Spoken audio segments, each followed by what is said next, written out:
बिना किसी झिझक के हम यह कह सकते हैं कि ब्लैक होल इस ब्रह्मांड के सबसे अजीब जगहों में से एक है। ब्लैक होल को अगर सिंपल भाषा में कहें तो ये अंतरिक्ष की एक ऐसी जगह है जहां ग्रेविटी इतनी स्ट्रॉन्ग होती है कि कोई भी चीज इससे बच नहीं सकती, यहाँ तक कि प्रकाश भी नहीं। यहाँ इस वीडियो में हम आपको ब्लैक होल की सैर कराएंगे। अगर मैं मैथमेटिकल तरीके से बात करूं तो कोई भी ऑब्जेक्ट एक ब्लैक होल बन सकता है।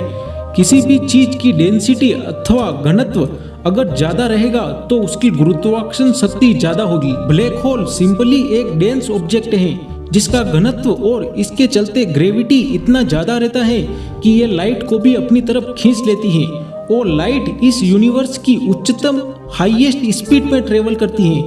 लाइट अगर बचकर नहीं निकल पाती तो बाकी सारी चीजें कैसे निकल सकती हैं? ब्लैक होल की ग्रेविटी से किसी भी पदार्थ को ब्लैक होल बनाना तभी पॉसिबल है जब हम उसको बहुत ही ज्यादा कंप्रेस कर दें।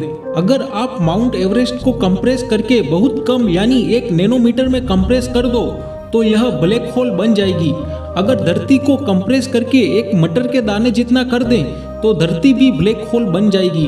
वैसे भी हमें ऐसे टेक्नोलॉजी को निकालने की जरूरत नहीं है। Formation of A black hole, ऐसे कई तारे हैं जो पृथ्वी से कहीं ज्यादा बड़े हैं, तो जाहिर सी बात है कि उस तारे को इतना छोटा कर दें कि वह पृथ्वी जितना हो जाए तो वह एक ब्लैक होल बन सकता है। पर अच्छी बात यह है कि हमें ऐसा करने की जरूरत नहीं है क्योंकि ब्रह्मांड में ऑलरेडी ऐसा होता है।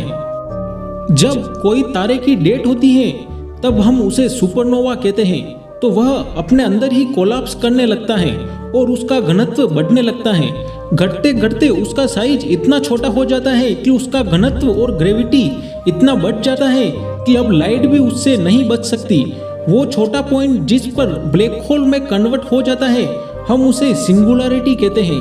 सिंगुलरिटी के बारे में आपने पहले जरूर सुना होगा। इवेंट होरिजन, ब्लैक होल का वो बाउंड्री जहां से लाइट स्किप नहीं कर सकता उसे हम इवेंट होरिजन कहते हैं। मतलब इवेंट होरिजन से पहले लाइट बच के जा सकता है मगर उसके आगे नो चांस। ब्लैक होल को हम ब्लैक होल क्यों कहते हैं? ब्लैक होल से लाइट स्किप नहीं कर सकती, इसका मतलब यह नहीं है कि ब्लैक होल में लाइट नहीं हो सकती, पर वो लाइट है जो आपकी आंखों तक नहीं पहुंच पाती क्योंकि ब्लैक होल से लाइट बचकर नहीं निकल पाती है। तो वह बचकर नहीं निकलेगी तो वह आपकी आंखों तक कैसे पहुंचेगी? इसीलिए यह हमें ब्लैक दिखती है। Black holes affect the time, black hole समय को भी प्रभावित करते हैं। ब्लैक होल का घनत्व इतना ज्यादा होता है कि वह स्पेस टाइम को डिस्ट्रैक्ट कर देता है।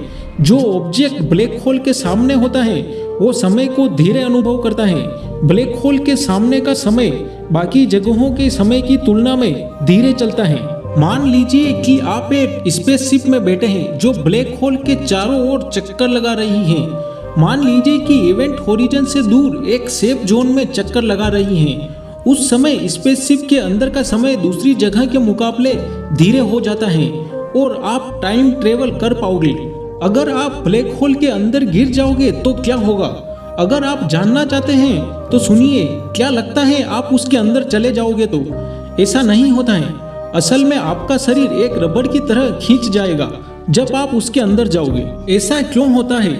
मान लीजिए आप ब्लैक होल के अंदर गिर रहे हो, तब आपका पैर ब्लैक होल की तरफ है। आपके बॉडी का वो पार्ट जो ब्लैक होल के करीब है जो ज्यादा गुरुत्वाकर्षण बल को अनुभव करेगा, उसके मुकाबले जो पार्ट ब्लैक होल से दूर है मतलब आपका सर, इसीलिए आपका बॉडी एक रबड़ की तरह खींच जाएगा। आपके बॉडी के सभी मॉलिक्यूल बिखर जाएंगे और फाइनली आपकी मृत्यु हो जाएगी। पर डरिए मत, ऐसा कभी नहीं होगा। ब्लैक होल हजारों प्रकाश वर्ष दूर हैं इस सौर मंडल से। तो यह प्रश्न आता है कि धरती के सबसे पास वाला ब्लैक होल कौन सा है? क्या ब्लैक होल धरती को निगल सकता है? जैसा कि मैंने कहा, ब्लैक होल हजारों प्रकाश वर्ष दूर है। साइजिनस X1 ब्लैक होल धरती से 6070 प्रकाश वर्ष दूर है। उसका मास सूर्य से 15 गुना ज्यादा है, पर वो उतना दूर है कि धरती और सौर मंडल पर इसका कोई प्रभाव नहीं पड़ेगा। इसीलिए आपको डरने की जरूरत नहीं है।